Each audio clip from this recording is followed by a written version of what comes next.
तो इस पतंग को मैंने किसी बुद्धिजीवी से पूछा, ये पतंग भारत का सांस्कृतिक है, भारत की संस्कृति में है इसका प्रवेश? बोले नहीं नहीं, ये पतंग तो चाइना वालों की खोज है। अच्छा, कैसे? ओ, चाइना वाले जब एक दूसरे को सिग्नल भेजते थे तो पतंग उड़ाते थे, नीली पतंग ये, पीली पतंग ये, सफेद पतंग ये, चाइना वालों के। हमारे अंदर इतनी मानसिक गुलामी है, हम इतने मतलब पिछड़े हुए मानसिकता के लोग हैं कि अपनी संस्कृति को भी हम स्वीकार नहीं करते हैं। अगर सैटेलाइट ऑर्बिट में देखने के लिए समय की गणना और काल की गणना करनी पड़ती है, तो अपने जीव को, अपनी आत्मा को ऑर्बिट में परमात्मा के सेट करने के लिए गणना नहीं करनी चाहिए। अंधविश्वास है ये। सबको अंधविश्वास बोलोगे तो फिर गीता अंधविश्वास है, महाभारत अंधविश्वास है, भीष्म पितामह अंधविश्वास है। नमस्कार, नमो नारायण। राम मंदिर की धूम, देश के कोने कोने से उत्सव का माहौल, और उस पर मकर संक्रांति का त्योहार। मकर संक्रांति मात्र एक त्योहार नहीं है, एक पर्व नहीं है। मकर संक्रांति पूरे विश्व का, एक पूरे भूगोल का एक महा उत्सव है, महोत्सव है। मैं इसके प्रमाण के साथ बात करूंगा, इसका साइंटिफिक रीजन क्या है उस पर भी बात होगी, वैज्ञानिक इसका क्या कारण है उस पर भी बात होगी, और बात होगी कि संक्रांति का महत्व क्या है, उस पर साधना क्या क्या कैसे कैसे करनी चाहिए, उस पर भी आप विचार कर सकते हैं। लेकिन सबसे पहले, जैसे कि मैं हमेशा कहता हूं कि शास्त्र का प्रमाण क्या। मकर संक्रांति पर पतंग उड़ाते हो, तिल और लड्डू खाते हो, तो महाराष्ट्र में तो हम लोग कहते हैं तिल गुड़ दिया आणि गोड गोड बोला, यानी कि तिल और गुड़ लो और मीठा मीठा बोलो। पूरे जीवन कड़वा कड़वा क्यों बोलते हो भाई, उस दिन तो मीठा मीठा बोलो। और तिल और गुड़ का बहुत गहरा संबंध है आयुर्वेदिक की दृष्टि से इन दिनों में। क्यों? तिल वैसे असर से गर्म है, कफनाशक है, तो सर्दियों के मौसम में हमारे शरीर के अंदर कफ विकृत हो जाता है। हमारे ऋषि मुनि बड़े वैज्ञानिक तरीके से प्रत्येक उत्सव, प्रत्येक पर्व को उन्होंने हमें निर्देशन दिया। तो कफ का नाश करने के लिए तिल ही एक रेमेडी है इस देश में। बाकी एलोपैथी वालों से तो मैं क्या बहस करूंगा, वो कफ सिर्फ दे देते हैं, अब उसमें क्या डालते हैं वो आप पढ़ लो। पर हमारे देश ने तिल का उसको इलाज दिया। आप तिल पापड़ी खाओ, तिल गोड़ खाओ, तिल के लड्डू खाओ, तिल का पान बना करके खाओ, तो आपका कफ जो विकृत हो गया है वो बैलेंस होता है, उसका शमन होता है। यहां तक कि जो ब्रेन फॉग इन दिनों में होता है कई लोगों को, मुझे याद है कि भगवा क्रांति के समय मैं 7 साल जयपुर के जेल में रहा, तो क्योंकि जंगला होता है उसमें सर्दी जयपुर की 2 टेम्परेचर 3 डिग्री सेल्सियस वाली जब लगी, इन दिनों में भयंकर लगती है, तो मुझे ब्रेन फॉग हो गया। और आयुर्वेद ने मेरी खूब मदद की, डॉक्टर साहब महेश आचार्य जी ने मेरी बहुत मदद की उसमें, काफ़ी मेरे लिए उन्होंने कष्ट सहे हैं। तो मुझे पता है कि इस तिल गुड़ का कितना महत्व है। और उस दिन जो कुरमुरे वगैरह भी खाते हो वो कफनाशक है, ये साइंटिफिक रीज़न है। अब आप कहोगे कि दूसरा, आयुर्वेद के अंदर जो पंचकर्मा होते हैं ना, ये ऐसा नहीं टूरिज्म वाला पूरे 12 महीने पंचकर्मा कर लो। जिनसे पंचकर्मा की गर्मी बर्दाश्त नहीं होती है उनके लिए यही सीजन होता है पंचकर्मा का, और उसका असर 100% देखा जाता है। तो पंचकर्मा के लिए भी यही पीरियड सही है। दूसरा, जो अच्छी संतति, अच्छी पैदाश बच्चों की चाहते हैं, तो उसके लिए भी ये उत्तरायण के बाद का समय है। प्लान कर सकते हो 16 संस्कारों को फॉलो करना। भैरवी साधना भी उत्तरायण के बाद होती है। मैं इस पर कोई विशेष एपिसोड बनाना होगा तो बनाऊंगा, आज भैरवी साधना की बात नहीं करूंगा मैं। और दूसरी बात, उत्तरायण है क्या, उसकी 2-3 कहानियां मिलती हैं, लेकिन पूरे देश के अंदर एक मेला लगता है। कौन सा? सारे तीर्थ बार बार, गंगा सागर एक बार। बिल्कुल बंगाल के अंदर गंगा सागर का मेला, कपिल मुनि की वहाँ पर जो स्थान है उसके दर्शन करने के लिए। कहानी ये है कि कपिल मुनि के ऊपर जो आरोप लगता है, इसलिए वो सगर के पुत्रों को श्राप देते हैं। सगर के पुत्र जो हैं बड़ी संख्या में मारे जाते हैं। फिर कहानी में यह है कि उनके उद्धार करने के लिए गंगा जी को लाना पड़ेगा, भगीरथ को। भगीरथ कौन? तो भगीरथ हैं, भगीरथ के पूर्वज महाराजा सगर रहे, वो कहानी रामायण में भी आप पढ़ोगे, रामचरितमानस में तो पूरी कहानी चलेगी।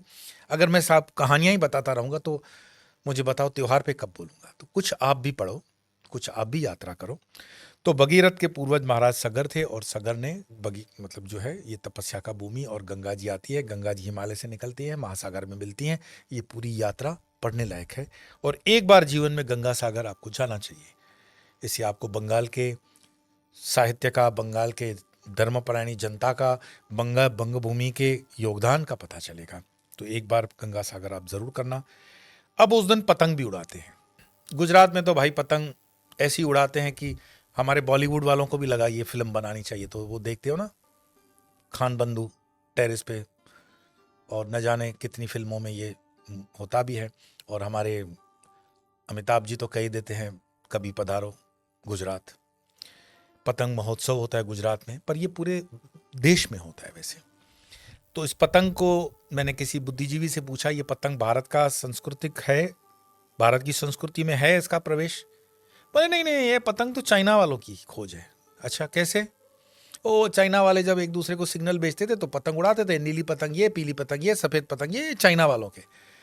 हमारे अंदर इतनी मानसिक गुलामी है, हम इतने मतलब पिछड़े हुए मानसिकता के लोग हैं कि अपनी संस्कृति को भी हम स्वीकार नहीं करते हैं। तो मैं प्रमाण क्या दूं फिर उसका? राम जी का प्रमाण दे दूं तो मान लोगे? बाबा तुलसी ने रामचरितमानस के अंदर बाल कांड में ये चौपाई लिखी है, दोहा लिखा है। ये पतंग उड़ाने का राम जी का प्रसंग है, ध्यान से सुनना। राम एक दिन चंग उड़ाई, इंद्रलोक में पहुंच जाई। ऐसी पतंग उड़ाई, सीधे इंद्रलोक पहुंची। तो पतंग का उल्लेख वहां पे भी है, और 3 दोहे हैं, और भी मैं बताऊंगा। पतंग पहुंची ऊपर, देवलोक तो पहुंच गई। और उस दिन तो क्या था कि राम जी ने अपने मित्रों को भी बुला रखा था। बालकांड है, बच्चे हैं हमारे राम जी, उस समय छोटी आयु के बच्चे समय। तो हनुमान जी को भी बुला रखा है। अब हनुमान जी को बुला रखा है, सब पतंग उड़ा रहे हैं, पतंग लूटपाट वो सब मौज मस्ती हो रही है। और पतंग जब देवलोक में पहुंची तो इंद्र के पुत्र जयंत की पत्नी ने उस पतंग से आकर्षित होकर के, अरे भाई धरती से आई है, इतनी ऊंची पतंग कौन उड़ाने वाला? तो पतंग इतनी ऊंची आई है तो व्यक्तित्व भी इतना ऊंचा होगा, तो उसको पकड़ लिया। और पकड़ लिया तो वहां पर तुलसीदास जी लिखते हैं, जासु चंग ज सुंदरताई, सो पुरुष जग में अधिकाई। पकड़ के रख दिया तो राम जी ने हनुमान जी को कहा, जाकर देखो किसने हमारी पतंग को पकड़ा है भाई। पतंग कटे नीचे आए तो ठीक, लेकिन यहाँ पतंग पकड़ ली है। हनुमान जी गए, देखा तो जयंत की पत्नी जो है उसने पतंग को पकड़ रखा है। उन्होंने कहा भाई पतंग हमारी है। उन्होंने कहा पहले ये बताओ, ये पतंग उड़ाने वाला नाम बताओ। तो उन्होंने कहा राम जी की है। तो बोले राम जी का दर्शन करना पड़ेगा, मुझे राम जी से मिलाओ। तो हनुमान जी वापस मैसेज लाते हैं राम जी पर। राम जी कहते हैं मैं दर्शन दे दूंगा, कोई वो नहीं है। इस पर तुलसीदास जी फिर लिखते हैं, तिन तब सुनत तुरंत ही दिनी छोड़ पतंग, खींच लई प्रभु बेगही, खेलत बाल का संग। स्वर के ऊपर ध्यान न देते हुए भावना के ऊपर जाना। पतंग प्रमाणिक 500 साल पहले बाबा तुलसी ने अगर लिख दी तो ये चाइना वालों की पतंग कैसे आ गई भाई? और फिर ये जो पतंग में चाइना का मांझा लगा करके उड़ाते हो ना, कुछ तो निर्दयी शर्म करो। मूक प्राणियों को गले काट देते हो। गले तो काटते हैं, कम से कम 10-15 उस दिन इंसानों के गले कट जाते हैं चाइना मांझे से। चाइना वालों ने अपने लोगों को नहीं छोड़ा, तो मांझे से तो हिंदुस्तानियों के गले कटेंगे। क्यों चाइना का माल इस्तेमाल करते हो? क्या हमारे व्यापारी, हमारे कारीगर इतने निठल्ले हैं कि वो मांझा नहीं बनाते? हजारों सालों से इस उत्सव में हम रहे हैं, तो थोड़ा इस पर विचार करो, अपने बच्चों को भी समझाओ, स्वदेशी बनो, वोकल फॉर द लोकल। कहाँ कहाँ ये उत्सव मनाया जाता है? तो पाकिस्तान, नेपाल, बांग्लादेश में तो है ही। फिर पाकिस्तान वालों ने उसको बंद भी कर दिया, बैन कर दिया। वैसे ये मकर संक्रांति है, पंजाब में लोहड़ी है, गढ़वाल में खिचड़ी संक्रांति है, गुजरात में उत्तरायण है, तमिलनाडु में पोंगल है। पोंगल की खीर अद्भुत बनती है। पोंगल में ही जलीकट्टू याद है, सुप्रीम कोर्ट ने स्टे लगा दिया था। वो सेक्युलरिस्ट पहुंच गए थे, ये जीव हत्या हो रही है, जीवों को तकलीफ हो रही है। अरे भाई, जीव को तकलीफ नहीं हो रही है, बताओ तुम्हें तकलीफ हो रही है सनातन धर्म पर? अब तो जलीकट्टू चालू है। तो जलीकट्टू होता है तमिलनाडु में, कर्नाटक, केरल और आंध्र में इसको संक्रांति कहते हैं। असम के अंदर माघ बिहू, बोगली बिहू और ऐसे संक्रांति का भव्य उत्सव होता है। ये ऐसा एक त्योहार है जो पूरे ग्लोब पर रंगारंग है। मैं किसी पुस्तक में पढ़ रहा था कि जब जीसस क्राइस्ट रहे होंगे उस समय भी वो संक्रांति से उनको जोड़ करके मैं पढ़ रहा था। उस चीज को मैं मिक्सअप इसीलिए नहीं करूंगा कि ये संक्रांति बहुत सुदूर देशों तक मनाई जाती थी, लेकिन हम इतने संकीर्ण होते गए, मतलब दूसरे धर्म वाले, कि इससे हम कट गए। वैसे ये है क्या, संक्रांति है क्या? सूर्य का एक राशि से अगली राशि में जाना यानी संक्रमण, तो उसको कहते हैं संक्रांति। क्या होता है? वैसे ये सूर्यदेव के पूजन का भी दिन है। सूर्यदेव का पूजन कर हम अपनी कृतज्ञता को दिखाते हैं, क्योंकि उसके बाद उसकी उत्तरायण यात्रा होती है टुवर्ड्स नॉर्थ। सूर्य कहते हैं मकर राशि में, इसीलिए मकर संक्रांति है।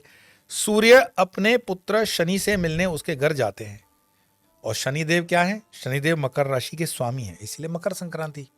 तो ये पूजा का बहुत अच्छा अवसर मिलता है। वैसे तो कहते हैं कि सूर्य और जो शनि है वो आपस में ठीक से बैठते नहीं है, पर यह संक्रांति आपको एक मौका देता है। तीर्थराज प्रयाग में इसी दिन कुंभ और माघी मेले का पहला स्नान भी होता है। मुझे लगता है कि अभी भी संशय बना हुआ है कि एक और इसका प्रमाण हो जाए तो गीता परम प्रमाण दे रहा हूं।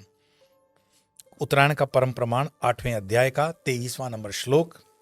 वैसे गीता योग धर्म चैनल पर चल रही है, स्वामी योग धर्म चैनल पर रोज के 2 श्लोक पूरी गीता का पाठ हो रहा है। मुझे उम्मीद है आप उसको सुन रहे होंगे, सुना भी रहे होंगे। तो आज 8वें अध्याय से मैं प्रमाण दे रहा हूं संक्रांति का। 23वां नंबर श्लोक है, 8वां अध्याय है। यत्र काले त्वनावृत्तिम आवृत्तिम चैव योगिना प्रयाता यान्ति तम कालम वक्ष्यामि भरतर्षभ। अग्निर्ज्योतिरहि शुक्ल क्षण मासा उत्तरायणम उत्तरायणम तत्र प्रयाता गच्छन्ति ब्रह्म ब्रह्मा विदो जना। धूमो रात्रि सदा कृष्ण क्षण मासा दक्षिणायनम तत्र चांद्रमसं ज्योतिर्योगी प्राप्य निवर्तते। शुक्ल कृष्ण गति येते जगत शाश्वते मते। एकया यात्यनावृत्ति मन्यया वर्तते पुनः। अर्थात 23वें नंबर श्लोक 8वां अध्याय मकर संक्रांति के विषय में। उत्तरायण का यहाँ पर जिक्र आया है, क्यों आया है वो भी बताऊंगा। श्लोक का अर्थ है, भरतश्रेष्ठ, जिस काल अथवा मार्ग में देह छोड़कर गए हुए योगी जन अनावृत्ति अर्थात अब पुनर्जन्म को प्राप्त होते हैं, और जिस काल में देह छोड़कर गए हुए योगी जन आवृत्ति अर्थात पुनर्जन्म को प्राप्त होते हैं, उस काल को मैं कहूंगा और बताऊंगा।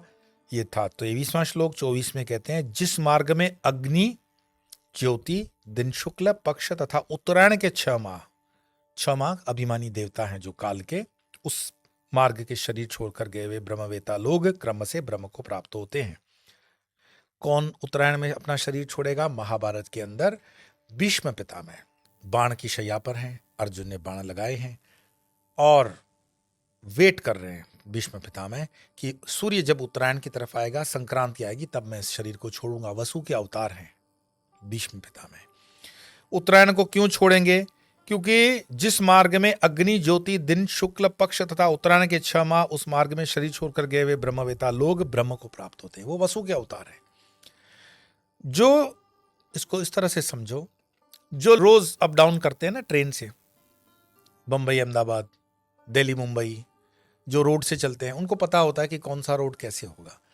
वो तो वसु के अवतार है, उनको नहीं पता कौन सा मार्ग होता है जाने का, कौन सा आने का होता है। ये हमारे हाथ में नहीं हो सकता साधारण जीवों के, कि मैं दक्षिणायन में छोड़ूं कि उत्तरायण में छोड़ूं। और दक्षिणायन और उत्तरायण का मतलब कारण क्या है कि पृथ्वी की एक बार ग्लोब खोल करके देख लेना, चाहे गूगल पे देख लेना, इस पृथ्वी पर ज्यादा करके 90% जो पॉपुलेशन है वो उत्तर ध्रुव की तरफ है। 0 लैटिट्यूड से जो नीचे वो दक्षिण है। भारत में भी देखोगे तो दक्षिण के नीचे ये पैसिफिक वगैरह सागर पड़ते हैं, वहाँ जनजीवन ज्यादा नहीं है, जनजीवन ज्यादा उत्तर में है। तो सुषुप्ति से जागृति के तरफ जब बढ़ते हैं, उत्तरायण क्या है? सुषुप्ति से जागृति का पर्व है। भीष्म पितामह इस उत्तरायण को प्रमाणिक रूप से बताते हैं कि ये मार्ग जाने का जो है, इसमें सीधे वो जो हमारे नासा सैटेलाइट छोड़ती है, DRDO वगैरह हमारे जो हैं स्पेस डिपार्टमेंट भारत सरकार का जो है, ये बिल्कुल उसका समय गणना करते हैं कि कब सूर्य और चंद्र या पृथ्वी उसका जो डिस्टेंस है कम होता है, वहाँ से सैटेलाइट कम खर्चे से ऑर्बिट में सेट होती है। अगर सैटेलाइट ऑर्बिट में देखने के लिए समय की गणना और काल की गणना करनी पड़ती है, तो अपने जीव को, अपनी आत्मा को ऑर्बिट में परमात्मा के सेट करने के लिए गणना नहीं करनी चाहिए। अंधविश्वास है ये। सबको अंधविश्वास बोलोगे तो फिर गीता अंधविश्वास है, महाभारत अंधविश्वास है, भीष्म पितामह अंधविश्वास है? नहीं। फिर ये पतंग उड़ाना, लड्डू खाना, तिल खाना, भाई सर्दी के मौसम में आप जब रजाइयाँ ओढ़ करके दिल्ली में देखो, अमृतसर में देखो, जालंधर में देखो बैठे रहते हो, तो विटामिन डी की बहुत कमी पड़ जाती है। चलो मुफ्त में एक इलाज बता देता हूँ कि ये जो आप शिकायत करते हो ना, हड्डियों का दर्द है, मेरे हाथों का काम नहीं होता, मेरे से बकेट नहीं पकड़ी जाती, और आटा गूंद नहीं सकते, चपाती बना नहीं सकते, कंप्यूटर चला नहीं सकते, सिर्फ फ़ोन को फॉरवर्ड कर सकते हो अंगूठे से, मतलब विटामिन डी की कमी हो गई आपको। तो वो विटामिन डी नेचुरल प्रोसेस के अंदर सूर्य की उपस्थिति में आपको मिलेगा जब पतंग उड़ाएंगे। पतंग उड़ाना एक वैज्ञानिक तरीके से भी एक्सरसाइज है, आपकी पूरी बॉडी की एक्सरसाइज होती है। आपकी जो दृष्टि होती है आकाश की तरफ होती है, और पतंग कोई रात में थोड़ी उड़ाता है, दिन में उड़ाता है।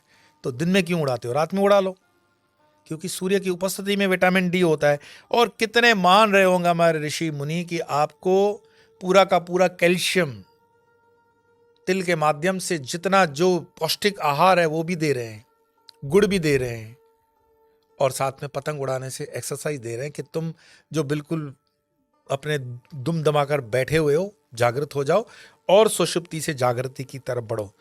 तो ये जो चीज़ें हैं अपने आप में प्रमाण हैं कि हमारा धर्म, हमारा विचार, हमारा शास्त्र कितना प्रामाणिक है। वैसे संक्रांतियां हर महीने आती है, वो छोटी संक्रांतियां होती है, 12 होती हैं, उसमें से 4 संक्रांतियां मुख्य होती हैं, मेष में, कर्क की, तुला की और मकर की। मकर की संक्रांति अभी है, बाकी वाली 3 कौन से महीने में आएगी, क्या आएगी, थोड़ा होमवर्क आप भी कर लेना। और ये पौष मास में सूर्य का धनु राशि में छोड़कर मकर में जो प्रवेश होता है उसको हम कहते हैं मकर संक्रांति। और मकर संक्रांति में एक और चीज को भी ध्यान रखना कि ये जो धरती है ना, ये धरती अपने दूरी से 23.5 डिग्री झुकी हुई है। इस पर मैं आज कुछ नहीं कहूंगा, विचार कर लेना। अगर ये धरती झुकी हुई नहीं होती तो ना मौसमें होती, ना कुछ ये पूरी सिविलाइजेशंस होती।